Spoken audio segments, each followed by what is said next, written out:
Well, as you can see from the road sign, I am on Forest Road 1822, just west of Canyon Lake in beautiful Arizona in July in the afternoon.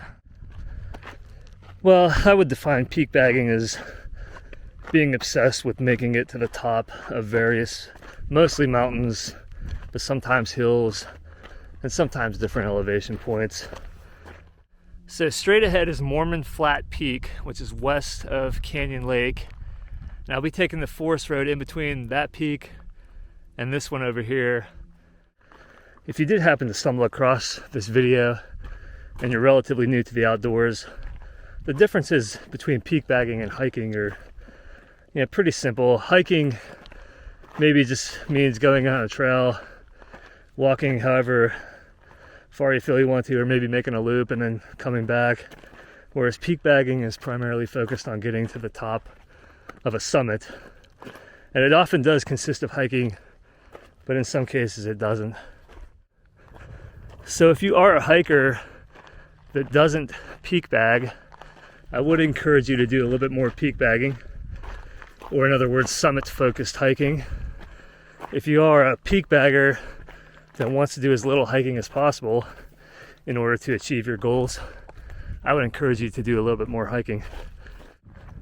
Well, the cliff is getting a little bit shorter over there, so it's going to open up eventually here. And there's a little use trail actually. As I make my way up the slope here, you can see that a search for peak bagging results in several similar definitions. The Webster's Dictionary online doesn't even list the term peak bagging, but many sites offer similar definitions as to what it means. Hiking, however, is defined in the dictionary, and many sites also give basically the same definition as to what it means. I think both definitions are pretty straightforward though, and most people that know the terms know what each of them means. Alright, I think I'm closing in on the summit here. Should be there in a few seconds actually. Oh yeah, here we go.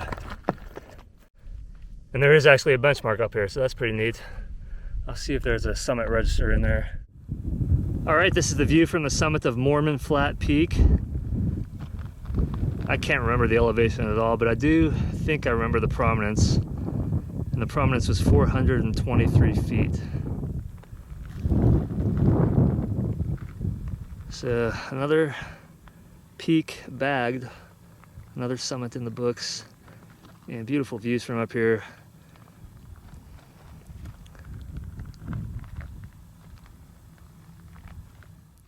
Looking approximately south, there's the Flatiron and point 5024, the high point right there. And then more southeast here, Weaver's Needle, some of the other peaks in the Superstitions. And then right there in the center with the tan cliffs is Battleship Mountain, more so in the foreground. And then higher up Malapace Mountain. And then just to the left of the Saguaro is Tortilla Mountain. So yeah, Mormon Flat Peak, I believe 423 feet of prominence, which basically means you would have to go down the most 423 feet from this peak to get to another higher peak. That's the briefest way I can explain it right now. I don't even think I'm too stupid to explain it any other way. So my role as a peak bagger is this. Whatever list the peak is on, let's say it's on the 2,000 foot prominence peak list, I want to try to do that much elevation gain to get to the summit. So Browns Peak is on the 2,000 feet prominence peak list.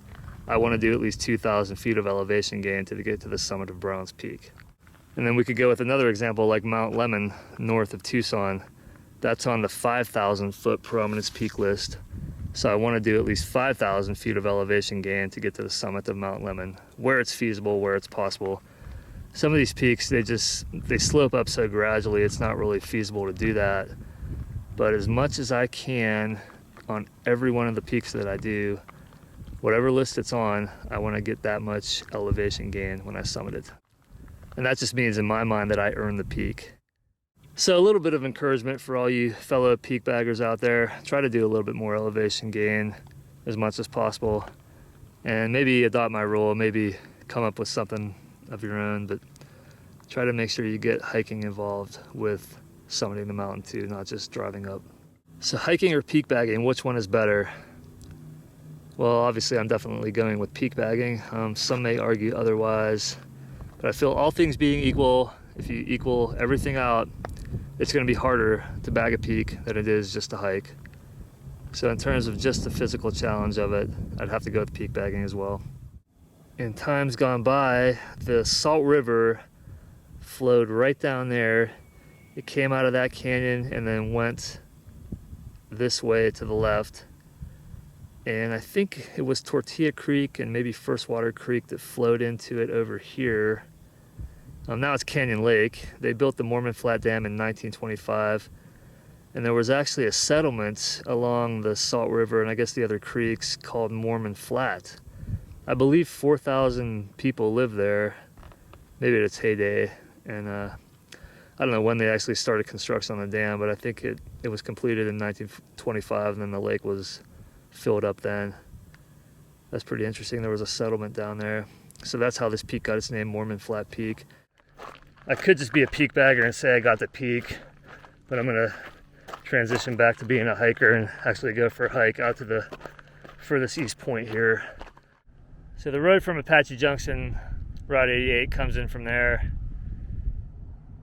And another cool vantage point here in the beautiful Sonoran Desert in Arizona.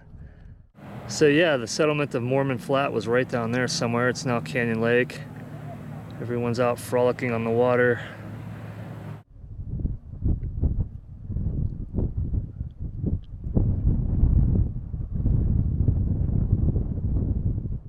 Yeah, the reason I save a lot of these peaks for the summertime is that I know I can get to them pretty quickly and the hike is going to be really short.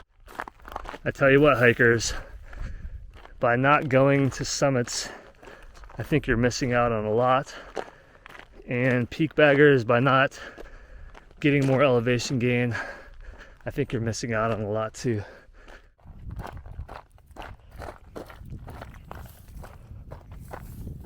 All right, I just came from right over there. It's self-explanatory because there is a pretty nice use trail the entire way up to the top and including out to the viewpoint of Canyon Lake. Okay, here's another little comparison.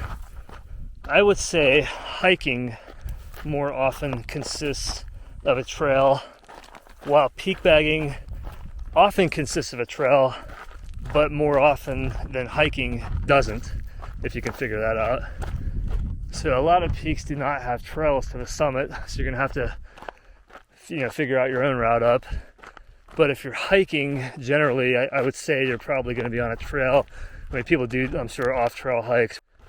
And I guess road walking would be considered hiking.